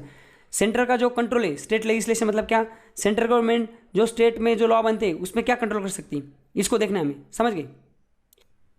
देखो, भले ही स्टेट गवर्नमेंट के पास पावर है कि स्टेट जो लिस्ट है उसमें जितने सब्जेक्ट आते हैं वो उस पर नॉर्मल सिचुएशन में लॉ बना सकते हैं, बट उसके अंदर भी कॉन्स्टिट्यूशन ने ना सेंटर जो है, मतलब जो पार्लियामेंट है हमें उसको कुछ पावर देके रखे, सेंटर मतलब सेंट्रल गवर्नमेंट को कुछ पावर देके रखे कि वो स्टेट लेजिस्लेशन जो है, मतलब स्टेट को लॉ बनाने की जो पावर है उसको कंट्रोल कर सकते हैं। कैसे? देखो, हर एक स्टेट में गवर्नर होता है, चीफ मिनिस्टर होता है, काउंसिल ऑफ मिनिस्टर होते हैं, वो बिल लाते हैं, बिल पास होता है, विधानसभा से विधान परिषद में जाता है, जिस स्टेट में विधान परिषद नहीं उसमें विधानसभा में जाता है, पास होता है और साइन के लिए जाता है गवर्नर के पास। अब गवर्नर जो है वो नुमाइंदा होता है किसका? सेंट्रल गवर्नमेंट का। तो गवर्नर उस पर साइन कर दे तभी बिल बनता है। बट सेंटर ना गवर्नमेंट को यूज कर सकते हैं, मतलब कुछ गवर्नर जो है ना उसको सेंट्रल गवर्नमेंट ने पावर दी कि वो सर्टन टाइप ऑफ बिल्स जो है ना स्टेट लेजिस्लेचर के, जैसे बिल पास होकर उसके पास आए, वो उसको ना ये रिजर्व करके रख सकता है और वो प्रेसिडेंट को भेज सकता है कंसिडरेशन के लिए। अगर जैसे कोई एक सब्जेक्ट है, सिक्योरिटी वगैरह है स्टेट की, अगर गवर्नर को लगता है कि ये जो चीज़ है इस पर जो लॉ बनाया है स्टेट गवर्नमेंट ने, मुझे लगता है कि ये प्रेसिडेंट ने भी इसको देखना चाहिए, प्रेसिडेंट की इस पर सहमति होनी चाहिए, तो गवर्नर क्या करता है, वो जो लॉ है जो उसके पास आया बिल एक्चुअली साइन करने के लिए, वो उसको कंसिडरेशन के लिए भेज देता है उस बिल को किसके पास? प्रेसिडेंट के पास। और प्रेसिडेंट के पास एब्सोल्यूट पावर होती है उस पर, मतलब एब्सोल्यूट मतलब क्या है, प्रेसिडेंट एक तो डायरेक्ट उसको मना भी कर सकता है, प्रेसिडेंट बोलेगा नहीं चलेगा तो नहीं चलेगा। तो ये इस तरह से सेंट्रल कंट्रोल कर सकती है स्टेट लेजिस्लेशन को। ये तो हमने एक देख लिया कि सर्टन टाइप के जो बिल्स है उस पर गवर्नर उसको रिजर्व कर देता है प्रेसिडेंट के लिए। दूसरी चीज़ क्या है? देखो, bills on certain matters enumerated in the state list can be introduced in the state legislature only with the previous sanction of president। मतलब कॉन्स्टिट्यूशन ने ऐसा ये करके रखा है कि प्रोविजन करके रखा है कि अगर कुछ ऐसे बिल्स है, अगर वो स्टेट लेजिस्लेचर में चीफ मिनिस्टर को लाने तो उसके लिए उसको प्रेसिडेंट की परमिशन लेनी पड़ेगी। कुछ बिल, सबके नहीं, यहाँ पे भी सर्टन टाइप की बिल है, सारे बिल मतलब आए दिन मुंह उठा के गवर्नर कोई भी बिल को रिजर्व करके नहीं रख सकता। उसमें कुछ टाइप के बिल होते हैं, उसमें कुछ समय कंडीशन होती है, उसी टाइप की बिल। अब दूसरा पॉइंट वही है कि जैसे example freedom of trade and commerce, trade and commerce का जो बिल उस टाइप का अगर कुछ बिल है, अगर वो स्टेट गवर्नमेंट को लाना है अपने विधानसभा में, तो स्टेट गवर्नमेंट को, मुख्यमंत्री को जो है उस पर सैंक्शन लेनी पड़ेगी, प्रीवियस सैंक्शन प्रेसिडेंट की। तो प्रेसिडेंट अगर सैंक्शन देते हैं तभी वो बिल वो ला सकते हैं। तीसरी चीज़, president can direct the state to reserve money bill और other financial bills pass by the state legislature for his consideration during financial emergency. अगर हमारे देश में फाइनेंशियल इमरजेंसी लग जाती, समझ गए आप, फाइनेंशियल इमरजेंसी के टाइम पे अगर कोई स्टेट गवर्नमेंट में चीफ मिनिस्टर अगर मनी बिल ला रहा है, पैसे वाला बिल, और फाइनेंशियल बिल ला रहा है, मतलब स्टेट का बजट जो होता है, सारी चीज़ें पैसे से रिलेटेड, वैसे बिल अगर स्टेट लेजिस्लेचर में आ रहे हैं तो वो जो बिल है वो प्रेसिडेंट बोल सकता है उस स्टेट गवर्नमेंट को, भाई साहब ये जो बिल है इसको रोक दो आप। समय प्रेसिडेंट कैन डायरेक्ट, वो उनको बोल सकता है, उससे रिलेटेड सारी चीज़ें वो प्रेसिडेंट उनको गाइडेंस देगा, वैसी चीज़ होगी, वो स्टेट गवर्नमेंट का खुली छूट नहीं। मतलब हमने ये चीज़ देखी कि 5 जो एक्स्ट्रा सर्कमस्टेंसेस जो थे सिचुएशन, उसमें तो स्टेट गवर्नमेंट के, सेंट्रल गवर्नमेंट के पास स्टेट लिस्ट में जितने सब्जेक्ट है उस पर कानून बनाने की पावर आ ही जाती, बट उसके बावजूद जब नॉर्मल सिचुएशन है उसमें जब स्टेट गवर्नमेंट के पास फुल्ली छूट है, वो अपने लॉ बना सकती है स्टेट लिस्ट में, उसके बावजूद भी कुछ ऐसी चीज़ें जैसे ये 3 चीज़ें, इन 3 चीज़ों में सेंट्रल गवर्नमेंट कंट्रोल कर सकता है स्टेट लेजिस्लेचर को। समझ गए? ये इसलिए क्योंकि हमारे देश की जो यूनिटी इंटीग्रिटी इसको बरकरार रखने के लिए ये चीज़ डाली गई। तो इस तरह से हमने देखो ये जो 4 टॉपिक्स थे, कौन से, सेंटर स्टेट लेजिस्लेटिव जो रिलेशन थे, देखो यहाँ पे इसमें जो 4 टॉपिक्स थे हमने देख लिए। हम सेंटर स्टेट जो हमारा चैप्टर है अभी का आज का, इसमें हमने क्या देखा, ये 6 चैप्टर देखने हमें, कौन से, ये वाले 6 टॉपिक्स देखने। मतलब सेंटर स्टेट के जो अलग अलग रिलेशन है, जैसे लेजिस्लेटिव कानून बनाने का रिलेशन था, वापस एडमिनिस्ट्रेटिव रिलेशन है, फाइनेंशियल रिलेशन है, तो हमने अभी ये जो रिलेशन था कौन सा, कानून बनाने का, इसको हमने एकदम डिटेल में बिना कुछ छोड़े हुए सारा डिटेल में इसको कवर किया। समझ गए? चलते आगे। अब एडमिनिस्ट्रेटिव जो रिलेशन है ना सेंटर और स्टेट के, इसको आर्टिकल 256 से लेकर 263 में कॉन्स्टिट्यूशन में जगह दी गई और वो पार्ट 11 में डाले गए। इसको हमने शुरू में भी देख लिया था। अब इसमें क्या क्या चीज़ें आती है, देखो ये आर्टिकल्स है, इस आर्टिकल्स को जैसे मैंने इससे पहले बोला था ना आपको कि आर्टिकल्स काम के लिए हमें कंसेप्ट देखने, आर्टिकल पे, ये आर्टिकल पे कोई क्वेश्चन आता नहीं, अगर आपको पढ़ने आप वीडियो को पॉज कर लीजिए। और कुछ जनरल आर्टिकल्स है, देखो ये जनरल आर्टिकल्स है, स्टेट और जो सेंटर है इसके एडमिनिस्ट्रेटिव रिलेशन से रिलेटेड। और अगर स्पेसिफिक देखो डिस्प्यूट से रिलेटेड, कुछ वाटर का डिस्प्यूट है उससे रिलेटेड कुछ आर्टिकल है, और कोऑर्डिनेशन से रिलेटेड कुछ आर्टिकल है, ये आप वीडियो को पॉज करके देख सकते हो। अब देखो ये हमने ये टॉपिक देखने, ये 10 चीज़ें ना, ये जो एडमिनिस्ट्रेटिव रिलेशन है, मतलब एडमिनिस्ट्रेशन सेंटर और स्टेट में क्या रिलेशन है देश का एडमिनिस्ट्रेशन करने के लिए, ये हमें देखना है। तो ये 10 जो चीज़ें ना, इसको इसमें मैंने डिवाइड किया है, इसको हम देखेंगे। समझ गए क्या क्या है वो? सबसे पहले डिस्ट्रीब्यूशन ऑफ एग्जीक्यूटिव पावर, दोनों में एग्जीक्यूटिव पावर जो है उसका डिस्ट्रीब्यूशन कैसे हुआ है, कुछ ऑब्लिगेशन है of states and centre, centre और स्टेट पे कुछ ऑब्लिगेशन दिए गए, कुछ जिम्मेदारी दी गई, वो कौन सी है, सेंटर ने कुछ डायरेक्शन देना है स्टेट को, वो कौन से है, दोनों में कुछ म्यूचुअल डिलीगेशन लेना है, वो कौन से है, कॉपरेशन करना है सेंटर और स्टेट को कुछ चीज़ों में, वो कौन से है, इमरजेंसी के टाइम पे क्या रिलेशन दोनों के बीच में वो देखना है, अदर कुछ प्रोविजन है जिसमें एडमिनिस्ट्रेटिव रिलेशन कंसर्न है, और बाद में प्रोविजन फॉर कोऑपरेटिव फेडरलिज्म। ये ऐसी 8 चीज़ें हमें देखनी। समझ गए? जो 8 चीज़ें नहीं है, ये 8 चीज़ें शो करती है कि सेंटर और स्टेट के बीच में एडमिनिस्ट्रेशन से रिलेटेड क्या रिलेशन है। समझ गए? तो शुरुआत करते हैं। सबसे पहले कौन सा है, distribution of executive power between centre और स्टेट। अब देखो एग्जीक्यूटिव पावर, इससे पहले हमने क्या देखा था, लेजिस्लेटिव पावर देखा था। लेजिस्लेटिव पावर मतलब क्या, लॉ बनाने की पावर। अब एग्जीक्यूटिव मतलब क्या, डिसीजन लेने की पावर। तो सेंटर और स्टेट है, इसके बीच में डिसीजन लेने की जो पावर है उसको कैसे डिस्ट्रीब्यूट किया गया है। देखो सेंटर और यहाँ पे स्टेट है। सेंट्रल गवर्नमेंट जो है ना, executive power of centre extend to the whole India union list. Central government पूरे इंडिया में किसी भी जगह पे अपना एग्जीक्यूटिव पावर यूज़ कर सकती है, किसी भी जगह के लिए डिसीजन ले सकती है। वैसे स्टेट में वैसा है क्या, स्टेट में देखो executive power of state extend to the state subject, मतलब स्टेट में जो लिस्ट है स्टेट गवर्नमेंट के लिए, उसमें जो सब्जेक्ट लिखे गए उसी के ऊपर स्टेट गवर्नमेंट पावर डिसीजन ले सकती है। But central government union list में जितने पूरे देश के लिए जितने भी सब्जेक्ट है उसके लिए सेंट्रल गवर्नमेंट डिसीजन ले सकती है। दूसरी ये देखो, ये था डिस्ट्रीब्यूशन ऑफ एग्जीक्यूटिव पावर। दूसरी चीज़ क्या है, दूसरी चीज़ यहाँ पे देखो obligation of state and centre. Centre और स्टेट इनके ऑब्लिगेशंस क्या क्या है। देखो Constitution has placed 2 restrictions on the executive power of state in order to give ample scope to center for exercising its executive power in unrestricted manner।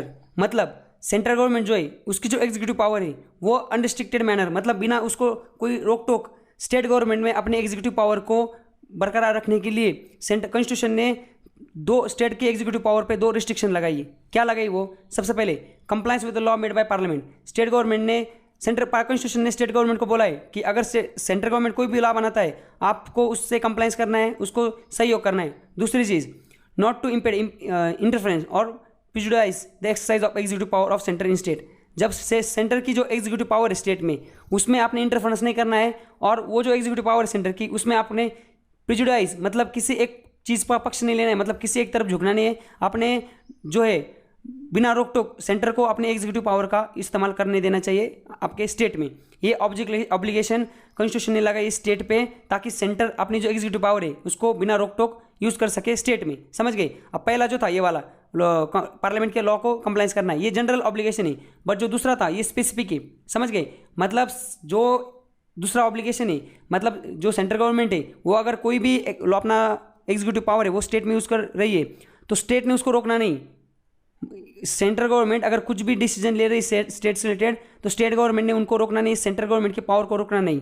अगर ऐसा होता है तो क्या होगा? देखो आर्टिकल 365 बोलता है, आर्टिकल 365 बोलता है अगर स्टेट गवर्नमेंट सेंट्रल गवर्नमेंट को कंप्लाई करने के लिए फेल हो जाती है, डायरेक्शन जो दी सेंट्रल गवर्नमेंट उसको स्टेट गवर्नमेंट मानती नहीं है, तो सेंट्रल गवर्नमेंट प्रेसिडेंट रूल लगा सकते हैं। आर्टिकल 364 को यूज़ करके प्रेसिडेंट रूल लगा के स्टेट गवर्नमेंट को खारिज कर सकती है। सेंट्रल गवर्नमेंट ने जो भी डायरेक्शन दी स्टेट गवर्नमेंट को, वो अगर स्टेट गवर्नमेंट में मानी नहीं तो आर्टिकल 356 को 365 को यूज़ करके सेंट्रल गवर्नमेंट के पास ये पावर है कि उस स्टेट की स्टेट गवर्नमेंट को खारिज करके आर्टिकल 365 को वहाँ पे इम्पोज कर सकते हैं। आर्टिकल 365 को यूज़ करके आर्टिकल 356 को इम्पोज कर सकते हैं, मतलब प्रेसिडेंशियल रूल लगा सकते हैं, मतलब स्टेट गवर्नमेंट को खारिज कर सकते हैं। समझ गए?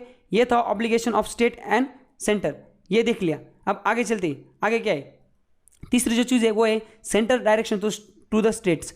सेंट्रल गवर्नमेंट जो है वो स्टेट को क्या क्या डायरेक्शन दे सकती है। यहाँ पे देखो ये इतने डायरेक्शन है, 4 टाइप के डायरेक्शन है वो सेंट्रल गवर्नमेंट स्टेट को दे सकती है। सबसे पहले construction and maintenance of means of communication by state, मतलब नेशनल एंड मिलिट्री इंपॉर्टेंस के लिए जो है construction and maintenance of means of communication ये स्टेट ने करना है, ये डायरेक्शन दे सकती है सेंट्रल गवर्नमेंट ये करने के लिए। दूसरा protection of railway with in state, railway के प्रोटेक्शन के लिए स्टेट ने कुछ काम करना चाहिए, ये भी डायरेक्शन दे सकती है सेंट्रल गवर्नमेंट। तीसरी चीज़ instruction in the mother tongue in primary stage of education to the children belonging to linguistic minority of group, मतलब स्टेट गवर्नमेंट ने प्रोविजन करना है, एडिक्वेट फैसिलिटी प्रोवाइड करनी, एडुकेट फैसिलिटी और इंस्ट्रक्शन स्टेट गवर्नमेंट ने provide करनी ताकि जो लिंग्विस्टिक माइनॉरिटी इनके जो मदर टंग है वो प्राइमरी स्टेज के एजुकेशन में उसको सहाया जाए। ये चीज़ भी सेंट्रल गवर्नमेंट स्टेट को डायरेक्शन दे सकती है काम करने के लिए। और जो वेलफेयर ऑफ एसटी है, मतलब शेड्यूल कास्ट के जो लोग हैं उनके SC ST नहीं, सिर्फ SC, देखो यहाँ पे इसलिए मैंने ओनली डाला है ST, शेड्यूल कास्ट के जो लोग स्टेट में उनके वेलफेयर के लिए स्टेट गवर्नमेंट को अलग से काम करना पड़ेगा, ये भी डायरेक्शन दे सकती है सेंट्रल गवर्नमेंट स्टेट गवर्नमेंट को। समझ गया आप? तो सेंट्रल गवर्नमेंट ऐसे 4 जो चीज़ें इस पर स्टेट को डायरेक्शन दे सकती हैं। समझ गए? आगे चलते हैं। आगे देखिए आगे क्या है। आगे यहाँ पे ये चीज़ लिखी हुई, अगर वही चीज़ जो थोड़ी देर पहले मैंने बताई थी आपको कि अगर सेंट्रल गवर्नमेंट अगर इस चीज़ को मानती नहीं, ये 4 डायरेक्शन सेंट्रल गवर्नमेंट ने स्टेट गवर्नमेंट को दी, स्टेट गवर्नमेंट अगर इस चीज़ को मानती नहीं सेंट्रल गवर्नमेंट के डायरेक्शन को, तो वापस आर्टिकल 365 को यूज़ करके सेंट्रल गवर्नमेंट उस स्टेट में आर्टिकल 365 को इम्पोज कर सकती, मतलब वहाँ पे स्टेट प्रेसिडेंशियल रूल लागू कर सकती। समझ गए? तो यहाँ तक हमने ये चीज़ भी देख ली है कि सेंटर को कौन से डायरेक्शन देने स्टेट को। आगे चलते हैं। आगे 4 नंबर का पॉइंट है म्यूचुअल डेलीगेशन ऑफ फंक्शन। तो सेंट्रल गवर्नमेंट और स्टेट गवर्नमेंट इनको म्यूचुअल डेलीगेशन के कौन चीज़ ऐसे म्यूचुअल डेलीगेशन करके उनको फंक्शन करना है। देखो मतलब मिल बांट के कैसे काम करना है। देखो प्रेसिडेंट जो है ना, जैसे state government distribution of legislative power between state and centre is rigid, मतलब स्टेट एंड सेंटर को अपना जो पावर है लॉ बनाने की वो स्टेट लिस्ट और सेंट्रल लिस्ट में दी गई है, वो रिजिड है, वो उसके हिसाब से काम कर सकते हैं। But consequently centre can not delegate its legislative power to state and single state can not request to parliament to make a law on state subject, मतलब सेंटर जो है अपना जो है लेजिस्लेटिव पावर है वो इस पर थोप नहीं सकता और सिंगल स्टेट भी पार्लियामेंट को रिक्वेस्ट नहीं कर सकता कि स्टेट लिस्ट के लिए वो कानून बनाए। इस सिचुएशन में क्या होगा, देखो इनको मिल बैठ के म्यूचुअल डेलीगेशन करना है ना, मिल बैठ के काम करना है। कैसे करेंगे?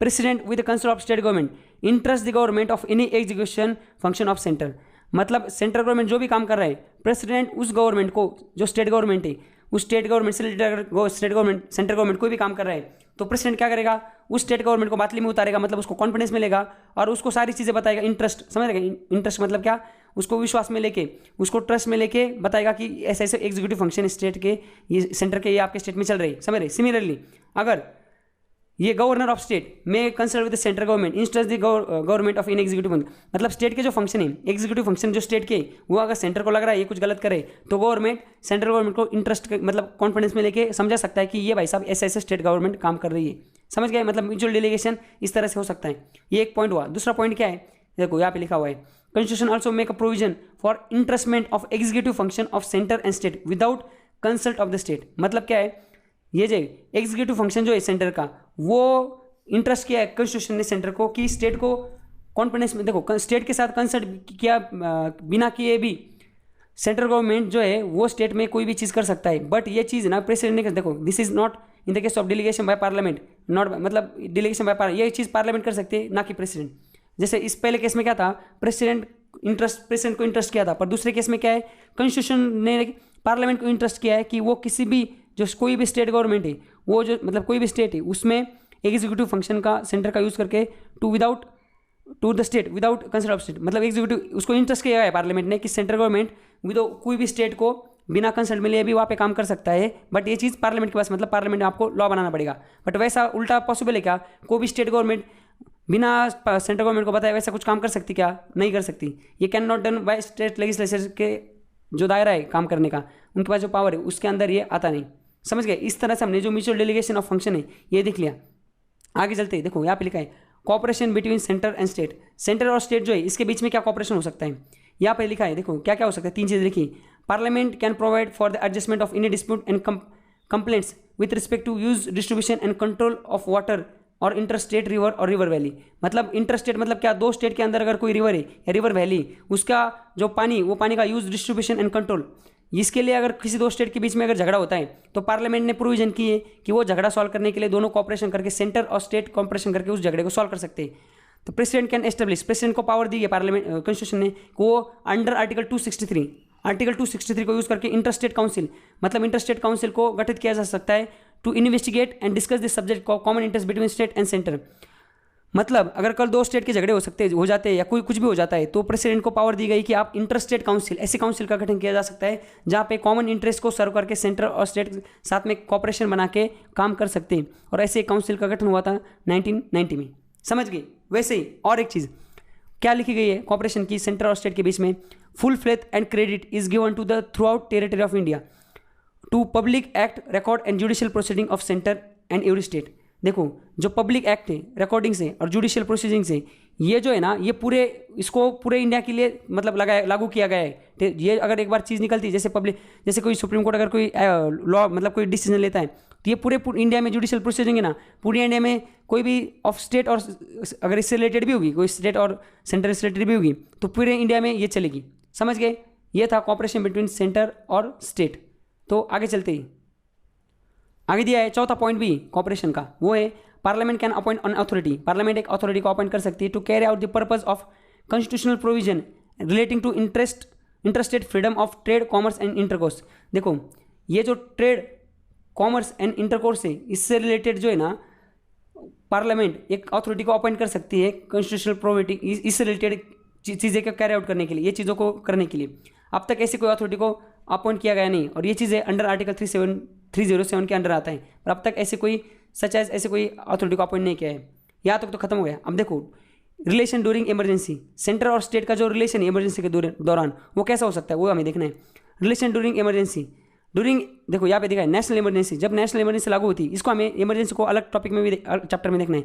नेशनल इमरजेंसी जब होती है तब आर्टिकल 352 के अंडर नेशनल इमरजेंसी जब लागू जाती है, तब सारे स्टेट गवर्नमेंट की जो पावर है वो कंप्लीट कंट्रोल सेंटर के पास चला जाता है। ये दोनों के बीच में रिलेशन है। दूसरी चीज़, जब प्रेसिडेंशियल रूल लागू होता है तो अंडर आर्टिकल 356 जब इम्पोज होता है किसी स्टेट में, तो प्रेसिडेंट के पास पूरी पावर चल जाती है उस स्टेट को गवर्न करने की, और प्रेसिडेंट गवर्नर को हाथ में लेके वो स्टेट के ऑपरेशन कैरी आउट करते हैं। तीसरा जो इमरजेंसी है वो है फाइनेंशियल इमरजेंसी। नेशनल इमरजेंसी हो गया, दूसरा स्टेट इमरजेंसी मतलब प्रेसिडेंशियल रूल हो गया, तीसरा है फाइनेंशियल इमरजेंसी। तो फाइनेंशियल इमरजेंसी के दौरान अंडर आर्टिकल 360 सेंट्रल गवर्नमेंट क्या करता है, फाइनेंशियल मैटर जो है सारे वो प्रेसिडेंट क्या करता है, डायरेक्शन, नेसेसरी डायरेक्शन दे सकता है कि reduction of salary of state के जो हाई कोर्ट है, जैसे मतलब स्टेट के कुछ ऑफिसर्स है, उनकी जो सैलरी उसको कम किया जा सकता है ड्यूरिंग नेशनल इमरजेंसी। यहाँ तक क्लियर है। तो ये इस तरह से हमने रिलेशन ड्यूरिंग इमरजेंसी क्या है वो देख लिया। आगे चलती है अदर प्रोविजन। अदर प्रोविजन वही, इसको तो हमने ऑलरेडी देख लिया है कि अंडर आर्टिकल 355 सेंटर ने जो है ना सेंटर मतलब under article 355 imposes 2 duties on centre. Centre के ऊपर अंडर आर्टिकल 355 2 ड्यूटीज इंपोज करता है कि सेंटर की ये ड्यूटी कि सारे जो स्टेट है उसको एक्सटर्नल एग्रेशन और इंटरनल डिस्टर्बेंसेस, अंदर इंटरनल डिस्टर्बेंस और एक्सटर्नल कोई अगर अटैक करता है उससे सारे स्टेट को प्रोटेक्ट करना है। ये जिम्मेदारी सेंट्रल गवर्नमेंट की, सारे स्टेट को उसको प्रोटेक्ट करना है। To ensure the government of every state is carried according with the provision of constitution. और इस चीज़ का ध्यान रखना है कि जो सारे स्टेट गवर्नमेंट इनका जो काम चल रहा है वो कॉन्स्टिट्यूशन का जो प्रोविजन है, कॉन्स्टिट्यूशन में जो सारी चीज़ लिखी गई है, पावर दी गई है, उसके हिसाब से चलना चाहिए, धांधलेबाजी नहीं होनी चाहिए। ये चीज़ एक दी गई अदर प्रोविजन में। एक चीज़ पहली चीज़ कि अंडर आर्टिकल 355 ये 2 चीज़ें ड्यूटीज आती है सेंट्रल गवर्नमेंट के पास स्टेट से रिलेटेड। और दूसरी चीज़, जो स्टेट में गवर्नर होता है वो प्रेसिडेंट गवर्नर को अपॉइंट करते हैं, और वो जो है गवर्नमेंट उसका जो अपॉइंटमेंट है वो उसका जो ड्यूरेशन है वो प्लेजर ऑफ द प्रेसिडेंट रहता है। मतलब जब तक प्रेसिडेंट का मूड है, जब तक प्रेसिडेंट चाहेगा तब तक वो आदमी गवर्नर रहेगा उस स्टेट में। प्रेसिडेंट को जब लगे वो उसको निकाल सकता है। और एक प्रोविजन ऐसा है सेंट कॉर्पोरेशन का, सेंट्रल स्टेट का, वो है स्टेट इलेक्शन कमिश्नर जो होता है हर एक स्टेट में, उसको कौन अपॉइंट करता है, उसको स्टेट ऑफ गवर्नर अपॉइंट करता है। मतलब जो स्टेट का गवर्नर है वो अपॉइंट करता है किसको, स्टेट इलेक्शन कमिश्नर को, जो कि स्टेट की इलेक्शन कैरी आउट करता है। उसको अपॉइंट भले स्टेट का गवर्नर करता हो पर उसको निकालने की पावर किसके पास है, प्रेसिडेंट के पास है। तो ओनली प्रेसिडेंट के पास ही पावर है कि स्टेट इलेक्शन कमिश्नर है वो उसको अपनी पोस्ट से हटा सकता है। समझ गए। तो यहाँ तक हमने ये देख लिया, सातवां जो प्रोविजन अदर प्रोविजन वो देख ली। अब 8 नंबर जो कोऑपरेटिव फेडरलिज्म है, मतलब कोऑपरेटिव एक सेंटर और स्टेट है उनको कोऑपरेट करके काम करने के कुछ प्रोविजन है उसको देख लेते हैं। सबसे पहले क्या है, नीति आयोग और group of CM's. NITI Aayog और ग्रुप ऑफ जो चीफ मिनिस्टर वेरियस इशू, ये दोनों ना साथ में मिलकर काम करते हैं। समझ रहे, ये भी कोऑपरेटिव फेडरलिज्म को झलकाता है। दूसरी चीज़ इंटरस्टेट काउंसिल। इंटरस्टेट काउंसिल मतलब क्या, किसी स्टेट के अगर झगड़े होते हैं या किसी स्टेट को अगर साथ में मिलकर काम करना है, समझ रहे, मतलब कॉमन इंटरेस्ट में काम करना है इंटरेस्ट के लिए, तो उसके लिए इंटरस्टेट काउंसिल का गठन किया गया है। उसके बाद में क्या है, जोनल काउंसिल, जोन के हिसाब से, जैसे इंडिया को 5 जोन में डिवाइड किया है, eastern zone, western zone, southern zone, northern zone and central zone. इसके भी मीटिंग होती है, ये भी जोन के लिए काम करते हैं। अब देखो जैसे 14 फाइनेंशियल कमीशन जो होता हमारे देश में, फाइनेंशियल कमीशन का गठन होता है, इसको भी हमें बाद में देखना है। तो उसके हिसाब से जितना भी रेवेन्यू इकट्ठा होता है सेंट्रल गवर्नमेंट को, उसमें से 42% जो रेवेन्यू वो स्टेट को देना पड़ता है, उसको स्टेट गवर्नमेंट को, ताकि स्टेट गवर्नमेंट अपना काम कर सके। ये भी कोऑपरेटिव फेडरलिज्म को झलकाता है। और जीएसटी काउंसिल, ये भी दोनों को, स्टेट और सेंटर को साथ में मिलकर जीएसटी का काम करना पड़ता है। और पीएम जो है हमारे prime minister, bringing investor and diplomats in visit to state and their CM. मतलब प्राइम मिनिस्टर जो है इन्वेस्टर को लाते हैं, डिप्लोमेट को विजिट करवाते हैं अलग अलग स्टेट में उनके सीएम के साथ। ये भी हमारे देश में जो कोऑपरेटिव फेडरलिज्म है इसको झलकाता है। इस तरह से हमने जो प्रोविजन है जहाँ पे दोनों सेंटर और स्टेट कोऑपरेशन करके काम करते हैं, ये प्रोविजन भी हमने देख लिया। अब जो लास्ट एडमिनिस्ट्रेशन जो रिलेशन है सेंटर और स्टेट के, इसमें जो लास्ट टॉपिक बचा है वो है ऑल इंडिया सर्विसेज। देखो जैसे यूपीएससी एमपीएससी ये जो सारी चीज़ें उस तरह से अगर कल कोई अलग से ऑल इंडिया सर्विसेज लानी, ऑल इंडिया के लिए कोई सर्विस लानी, जैसे अभी यूपीएससी का एग्जाम है वो ऑल इंडिया के लिए होती है, अगर ऐसे कोई सर्विस लानी है तो कॉन्स्टिट्यूशन ने क्या कर दिया है, अंडर आर्टिकल 312 कॉन्स्टिट्यूशन ने ऑथोराइज किया पार्लियामेंट को कि वो knew all India services create कर सकते हैं on the basis of Rajya Sabha resolution. मतलब राज्यसभा को 2/3 मेजोरिटी से रिजोल्यूशन पास करना पड़ेगा और उसमें लिखना पड़ेगा कि हमारे देश में जैसे अभी अपने एडमिनिस्ट्रेशन के सिविल सर्विसेज की जो एग्जाम है जैसे आईएएस आईपीएस, वैसे कल जुडिशरी की अगर ऑल इंडिया एग्जाम अगर करना है तो ऑल इंडिया जुडिशियल एग्जाम अगर लेना है तो उसके लिए रिजोल्यूशन पास करना पड़ेगा राज्यसभा में। फिर राज्यसभा में अगर रिजोल्यूशन जाता है तो ऑल इंडिया सर्विसेज क्रिएट हो सकती है। इसका मतलब अगर हमारे देश में ऑल इंडिया सर्विसेज क्रिएट करनी है तो वो चीज़ पार्लियामेंट के, लोकसभा के पास वो पावर नहीं, वो पावर है राज्यसभा के पास अंडर आर्टिकल 312। समझ गए। तो इस तरह से हमने जो हमारा दूसरा टॉपिक था कौन सा वाला, ये एडमिनिस्ट्रेटिव रिलेशन, सेंटर और स्टेट के बीच में जो एडमिनिस्ट्रेटिव रिलेशन है जो कि 11th पार्ट में आते हैं अंडर आर्टिकल 256 से लेकर 263 तक, इसको हमने सारे के सारे जो 9 टॉपिक्स थे इसको हमने कवर कर दिया। समझ गए। अब आगे चलते हैं। अब फाइनेंशियल रिलेशन, स्टेट और जो सेंटर है इसके बीच में फाइनेंशियल रिलेशन क्या है इसको हमें देखना है। सेंटर और स्टेट में जो फाइनेंशियल रिलेशन है वो हमारा जो कॉन्स्टिट्यूशन है उसके 12th पार्ट में ये चीज़ को डाला गया है अंडर आर्टिकल 268 to 293।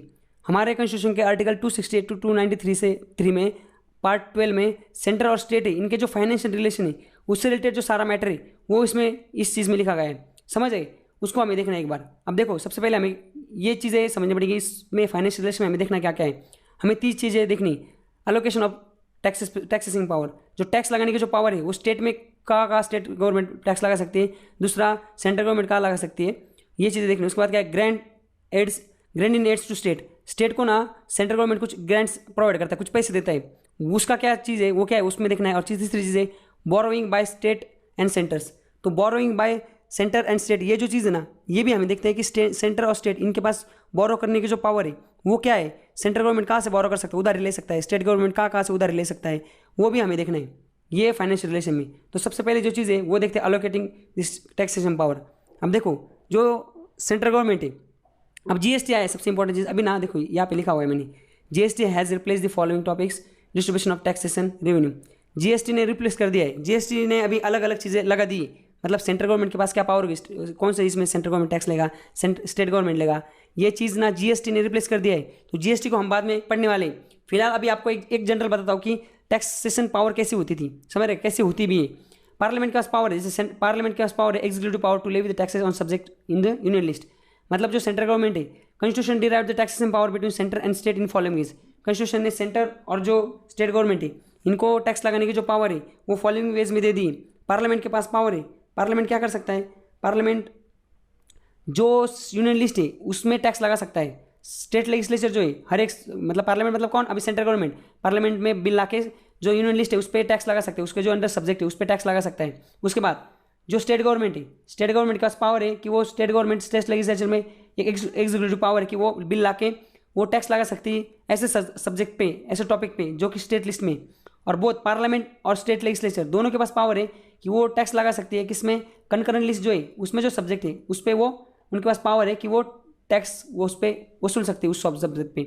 और रही बात रेसिडुअल पावर ऑफ टैक्सेशन, मतलब कोई ऐसा सब्जेक्ट है जो कि ना स्टेट लिस्ट में ना सेंट्रल लिस्ट में ना कंकरेंट लिस्ट में। जैसे कि अभी इंटरनेट है, शुरू में इंटरनेट नहीं था, जैसे इंटरनेट आया तो उसको स्टेट लिस्ट सेंट्रल गवर्नमेंट, उसमें अभी जो इंटरनेट से रिलेटेड जो चार्जेस होते हैं वो सेंट्रल गवर्नमेंट लेती है। तो ऐसा कोई पावर है, रेसिडुअल सब्जेक्ट है कोई जो किसी लिस्ट में नहीं, तो उससे रिलेटेड जो पावर है टैक्स लेने की वो पार्लियामेंट के पास है। समझ गए, पार्लियामेंट के पास पावर है कि वो ऐसे जगह मतलब टॉपिक पे, रेसिडुअल टॉपिक पे वो टैक्स वसूल सकती है। समझ गए।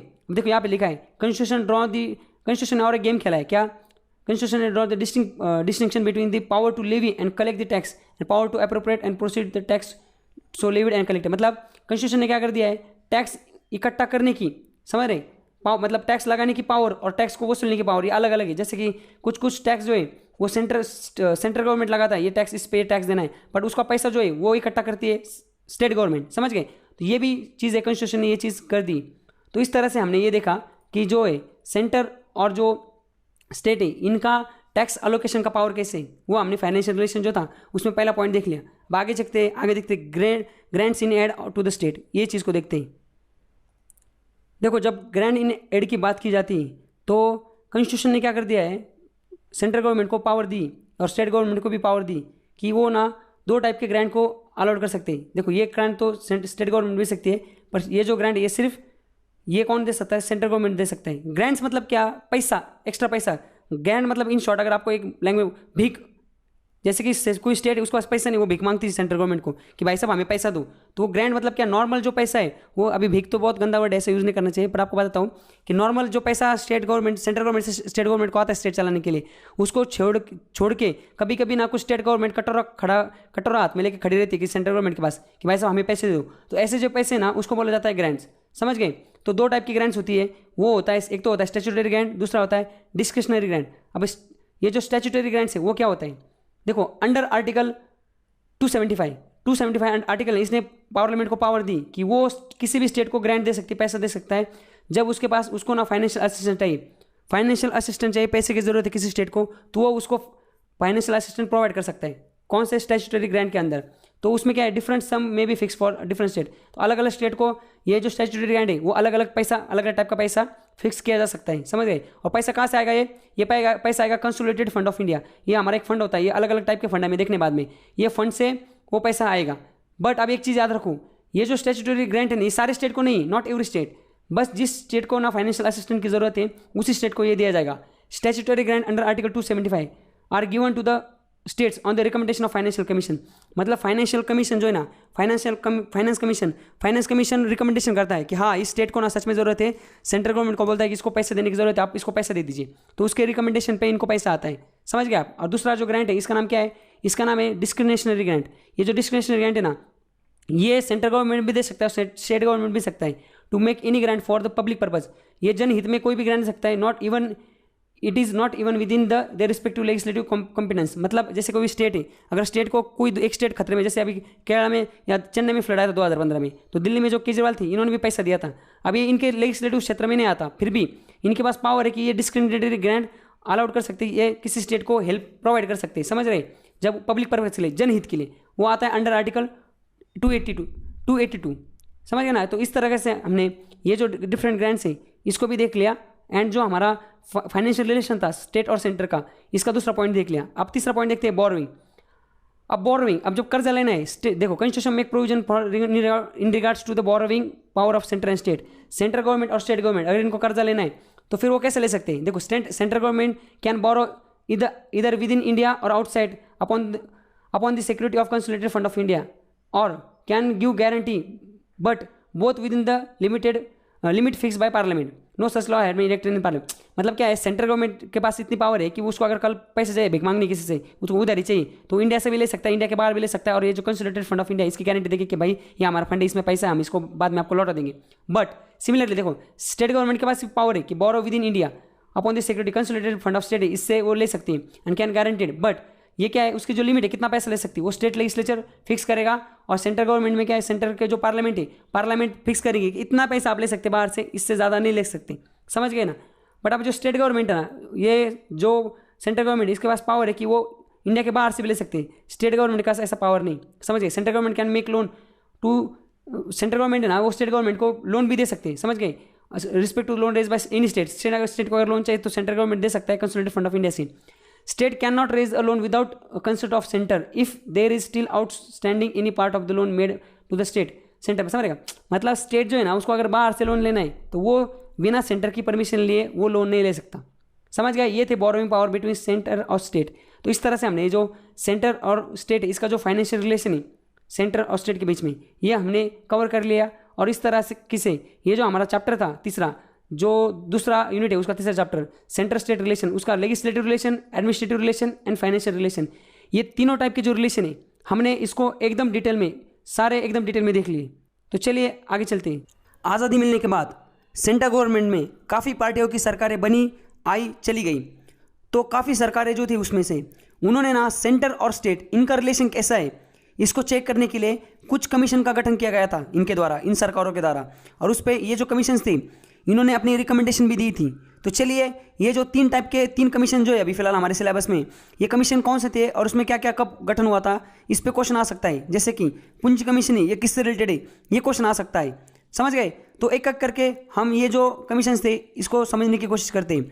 देखो ये कमीशन था एडमिनिस्ट्रेटिव रिफॉर्म कमीशन, ये आया था 1966 में। देखो यहाँ पे क्या था, सेंट्रल गवर्नमेंट जो थी उस टाइम पे उन्होंने ना एक कमीशन का गठन किया था, 6 मेंबर थे उसमें, और वो 1966 में इस कमीशन का गठन किया गया था by minister of home affair, गृह मंत्रालय द्वारा under chairmanship of Morarji Desai. ये एडमिनिस्ट्रेटिव रिफॉर्म कमीशन का गठन किया गया था 1966 में। बाद में जो चेयरमैनशिप है वो के हनुमंतैया इनके पास दी गई थी। देखो ये जो कमीशन था ना इसका काम क्या था, एग्जामिन करना सेंटर स्टेट रिलेशन को, और examine in order to examine क्या, वेरियस इशू, सेंटर और स्टेट के बीच में जो इशू है इनको एग्जामिन करना और इससे रिलेटेड इसको फाइनलाइज करके इसको रिपोर्ट कर देना कि क्या रिकमेंडेशन है, क्या सजेशन है। तो इसने अपना रिपोर्ट जो है ना सेंट्रल गवर्नमेंट को सौंप दिया था 1969 में, लगभग 3 साल बाद। और ये जो एडमिनिस्ट्रेटिव रिफॉर्म कमीशन है इसके तहत इन्होंने 22 रिकमेंडेशन दी थी सेंटर स्टेट रिलेशन से के रिलेटेड कि क्या क्या रिकमेंडेशंस थे, क्या क्या चेंजेस हम कर सकते हैं। समझ गए। तो बस आपको ये याद रखने की जरूरत है कि एडमिनिस्ट्रेटिव रिफॉर्म कमीशन जो है वो सेंटर स्टेट रिलेशन से रिलेटेड है। ये फर्स्ट टाइम 1966 में under chairmanship of Morarji Desai इसका गठन हुआ था, और इसने 1969 में कुछ रिकमेंडेशन दी थी, 22 रिकमेंडेशन दी थी। अब हमें रिकमेंडेशन इसलिए नहीं पड़ रहा है क्योंकि गवर्नमेंट ने इसमें से एक भी रिकमेंडेशन को माना नहीं, एक भी रिकमेंडेशन को अप्लाई नहीं किया था, इसलिए वो हमारे कुछ काम की है नहीं। समझ गया आप। तो इस तरह से हमने देखो यहाँ पे ये जो पहला कमीशन था सेंटर स्टेट रिलेशन से रिलेटेड एडमिनिस्ट्रेटिव रिफॉर्म कमीशन, इसको देख लिया। अब चलते आगे। अब दूसरा जो कमीशन था ना इसका नाम है सरकारिया कमीशन। देखो ये इंपॉर्टेंट, इसके कुछ रिकमेंडेशन को एक्सेप्ट किया गया था। ये गठन हुआ था 1983 में। देखो इसको देखते हैं। सेंट्रल गवर्नमेंट में 1983 में 3 मेंबर का एक कमीशन का गठन किया था under chairmanship of RS Sarkaria. ये रिटायर्ड जज थे सुप्रीम कोर्ट के, ये जो सरकारी है इनको काम दिया गया था वही सेंट्रल स्टेट का जो रिलेशन है इसको आप एग्जामिन करो, देखो इसमें कुछ रिकमेंडेशन हो, अगर कुछ सुझाव हो तो वो दे दो आप, समझ गए। तो इस तरह से ये जो कमीशन था इसका गठन किया गया था। और बाद में देखो यहाँ पे यह लिखा हुआ है क्या, इसने कितने रिकमेंडेशन दिए थे, 247 इतने रिकमेंडेशन दिए थे टू इम्प्रूव सेंटर और स्टेट रिलेशन। सेंटर और स्टेट का जो रिलेशन है इसको इंप्रूव करने के लिए इन्होंने 247 रिकमेंडेशन दिए थे। और टिल 2011 दिसंबर 2011 तक सेंट्रल गवर्नमेंट ने अब तक 200 वो जो है 47 उसमें से 180 जो रिकमेंडेशन है इनके इन्होंने जो बोला था सुझाव, उन सुझाव को अप्लाई किया था, समझ गए। जैसे सबसे इंपॉर्टेंट जो रिकमेंडेशन था वो था इंटर स्टेट काउंसिल मतलब इंटर स्टेट काउंसिल जो है इसका गठन हुआ था 1990 में। अब आप बोल रहे हो कि बाकी रिकमेंडेशन कैसे, देखो जो जो रिकमेंडेशन मानी ना वो हमें सिलेबस में आनी ही आनी। इंटर स्टेट काउंसिल जो है इसको भी हमें ठीक से पढ़ना है। उस टाइम पे इंटर स्टेट काउंसिल जो होगा उसका पहला लाइन ये होगा, by the under the recommendation of सरकारी कमीशन सेंट्रल गवर्नमेंट एस्टेब्लिश दी इंटरस्टेट काउंसिल इन 1990। तो उस टाइम पे हमें देखना है, समझ गए। तो बस ये याद रखो इंटरस्टेट काउंसिल है ना, इनके रिकमेंडेशन से रिलेटेड थी। और सरकारी कमीशन जो है सेंट्रल स्टेट जो रिलेशन है इससे रिलेटेड है। आगे इस तरह से हमने ये 2 कमीशन तो देख लिए। तीसरा एंड जो लास्ट कमीशन है वो था पुंजी कमीशन। अब ये जो पुंजी कमीशन है ना ये कब आया था, ये अभी आया था 2007 में, 10, 12, 13 साल पहले। ये सेकंड कमीशन था on central state relation setup by central government. ये जो under chairmanship of Madan Mohan पुंजी, ये थे former chief justice of India, समझ गए। इनको वही बोला गया था कि आप सेंट्रल और स्टेट जो है इसका जो रिलेशन इनमें इससे रिलेटेड कुछ सुझाव दो, आप बताओ इसमें कुछ सुझाव दो कि इसको कुछ सुधारा जा सकता है या नहीं, समझ गए। तो इस तरह से इन्होंने कुछ सुझाव दिए थे और फिर उसको कुछ सुझाव को माना गया था। ये 2010 में इन्होंने अपनी रिपोर्ट सबमिट की थी, समझ गए। तो इस तरह से हमने ये जो टोटल हमारे ये जो था सेंट्रल स्टेट रिलेशन, इसमें जो सबसे इंपॉर्टेंट 3 चीज़ें थी, लेजिस्लेटिव रिलेशन सेंट्रल और स्टेट का, उसके बाद एडमिनिस्ट्रेटिव रिलेशन और फाइनेंशियल रिलेशन, इसको एकदम डिटेल में पढ़ा था। और बाद में ये जो है कमीशंस उससे रिलेटेड इसको एक बेसिक ओवरव्यू लिया था। तो इस तरह से हमने हमारा जो आज का लेक्चर था सेंट्रल स्टेट रिलेशन ये खत्म कर दिया। और पॉलिटी का जो सेकंड यूनिट है सिस्टम ऑफ गवर्नमेंट, इसका जो तीसरा चैप्टर है इसको खत्म कर दिया। अब नेक्स्ट चैप्टर में हम इंटर स्टेट रिलेशन इसको देखेंगे। तो आज का जो लेक्चर है इसमें बस इतना ही। आप एक काम कीजिए, आपने अगर वीडियो को सब्सक्राइब नहीं किया तो सब्सक्राइब कीजिए। और मुझे एक बात समझ नहीं आती, ये जो लाइक बटन है उसको दबाने के लिए क्या पैसा लगता है क्या? वीडियो को लाइक किया करो। जेन्युइनली अगर नहीं लाइक हो, मतलब अगर वीडियो पसंद नहीं तो डिसलाइक मारो, बट वो बटन क्यों दिया है, वो लाइक डिसलाइक के लिए दिया है। तो वीडियो को लाइक किया करो, डिसलाइक किया करो। कुछ डाउट है तो कमेंट सेक्शन में पूछो। और जो घंटी उस घंटी को दबाओ ताकि जैसे मैं वीडियो अपलोड करूँगा आपको नोटिफिकेशन आ जाएंगी। तो आज के लेक्चर में बस इतना ही। Thank you so much, enjoy. ऐसे और वीडियो के लिए चैनल को सब्सक्राइब कीजिए और साइड में दी हुई बेल को प्रेस कीजिए।